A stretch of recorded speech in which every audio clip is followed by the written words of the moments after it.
Jesus said, he who is the least in the kingdom.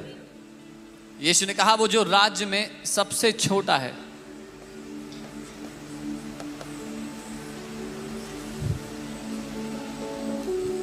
Kingdom. आप जानते हैं यीशु मसीह का मैसेज क्या था? Kingdom. The message of Jesus was kingdom. It was kingdom. वो राज्य का प्रचार कर रहा है. If you are in the kingdom, अगर you आप are राज्य- not, your identity is you are not born of woman. Nobody born of woman can enter the kingdom. अगर आप राज्य में हो तो आपकी ये पहचान है कि आप स्त्री से जन्मे नहीं. जो स्त्री से जन्मा वो राज्य में प्रवेश नहीं करता. समझ रहे हैं आप?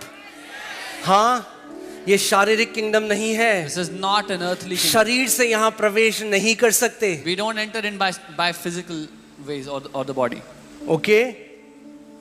जब तक प्रभु यीशु में थे तब तक थे हम पंजाबी, गढ़वाली, मद्रासी, ओरिसी, बंगाली. हाँ, जब मसीह में आ गए शरीर की पहचान को छोड़कर अब एक नई सृष्टि हो चुके हैं और मसीह में सब भाई बहन हैं. अब कोई जात पात, कोई ऊंच नीच नहीं है हमारे बीच में. When we were not in Christ, we were identified by our caste and creed and other identities from our birth. But now that we are in Christ, there is no high, no low caste. There is no difference. We are all brothers and sisters in Christ. The Bible says wall of separation has been demolished. Bible कहती है वो विभाजन की दीवार ढा दी गई, गिरा अब दी गई. ना कोई यहूदी रहा, ना कोई यूनानी रहा. No ना Jew. यहूदियों के पास ज्यादा बेनिफिट है, ना आपके पास कम बेनिफिट है. बाइबल कहती है ना खतना अब हमें प्रॉफिट देता है, ना खतना नहीं कुछ है. अब मसीह में हम सब एक हैं. There is no Jew, no Greek, no Jew has more benefit and no Greek has less benefit. There is no circumcision or uncircumcision.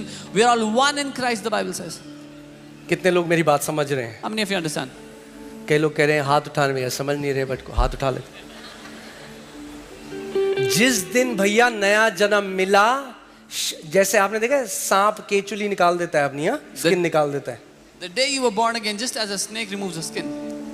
Put off the old man, Bible says, and put on the new man. Bible कहती है पुराना मनुष्यत्व को छोड़कर नए मनुष्यत्व को धारण कर लो. हमारी जो पहचान, शारीरिक पहचान. आज लड़ाई क्यों है? क्यों है लड़ाई? Why is there so much fight today? Why there is so much prejudice?